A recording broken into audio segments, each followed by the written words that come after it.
Hey guys, how's it going? This video is kind of a follow-up to the LED light repair that I did for the Flex.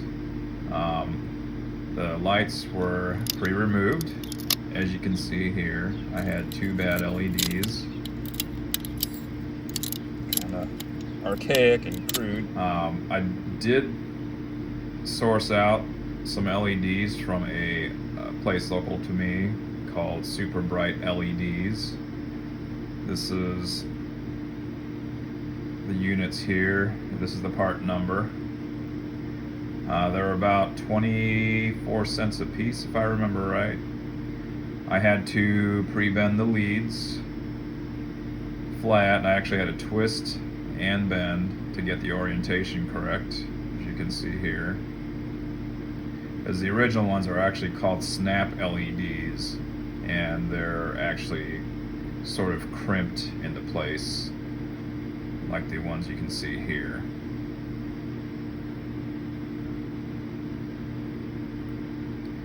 You can see the orientation. There's a chamfer on one corner indicating the polarity of the LED.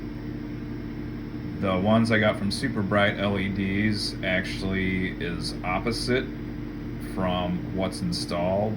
So depending on where you get your LEDs from, you'll need to double check that to make sure the orientation is correct.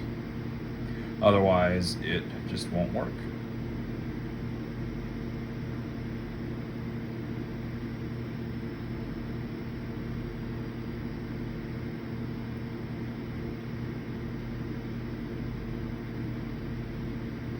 So if you remember, I originally had a resistor cross here, which I've removed so that I can install the new LEDs. Just have to make sure the surface is nice and clean. You'll have to pre-tin the reflector slash heatsink.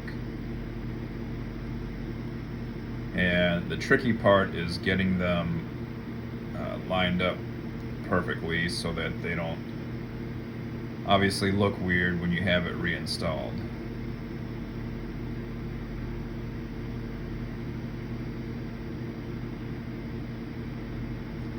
So with that said, let's get soldering.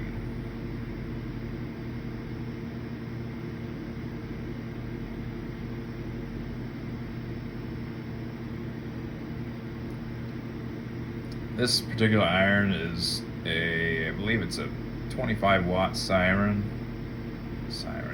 25 watt iron that does have a hard time heating such a large surface area, so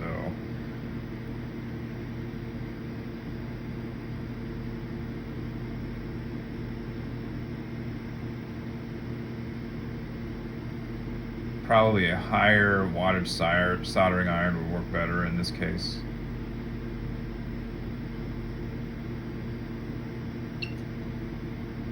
But for all intents and purposes, this works out fairly well. It might give me a little bit of trouble when I solder the LED in. So what I like to do with this is just to solder one end in first and then get the alignment correct.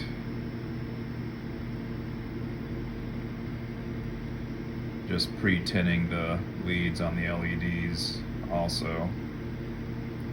It's kind of important to not apply heat for too long to these because it can damage the LED.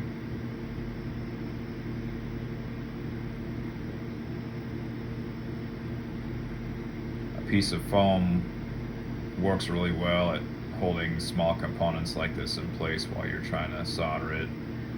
I actually have a tool that has articulating alligator clips on it, but I don't have it with me right now, so I just have to struggle with the components flopping around.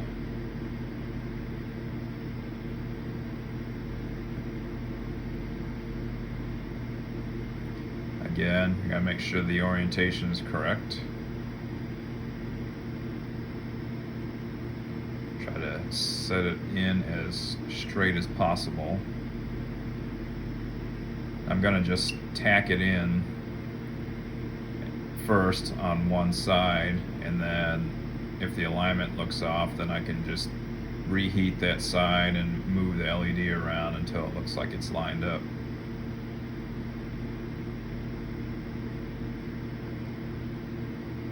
Again, you want to try not to apply heat for too long.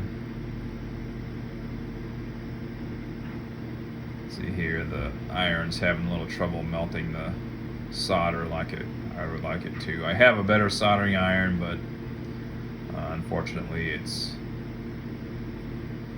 currently broken down. I'll have to do a repair video on that here soon, so definitely look out for that.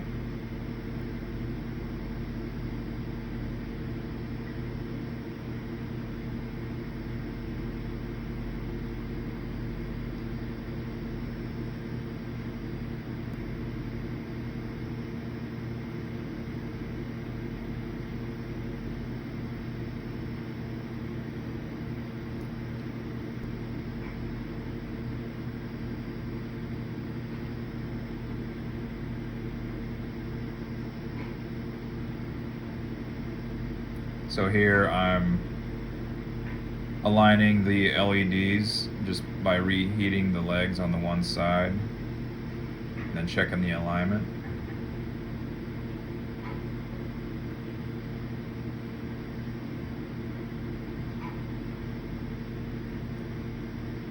So once those look good, we can solder up the other side.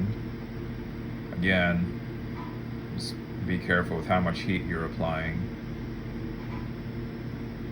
Unfortunately, the reflector is acting like a big heat sink, so the iron is having a little bit of trouble getting the solder melted.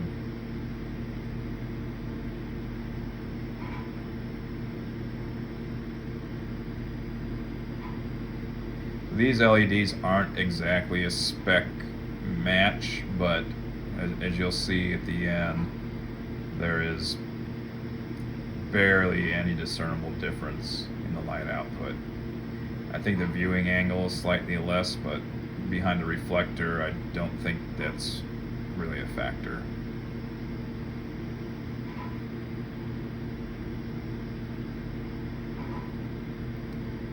Alright, well, we'll go ahead and hook it up to this battery. 9 volts should be plenty to drive these LEDs. Just make sure to properly observe the polarity. They're marked on the board here, which they most likely won't be visible if you have this module still installed in the reflector housing. And here you can see they're just flashing because I'm not making a good connection on the battery. But it looks great. Unfortunately, I threw away the housing and lens, so I can't really show you what this looks like with it installed. But super cheap, easy fix. I hope this has really helped you out. This was a fun project, and like and subscribe if this really helps. Thanks a lot.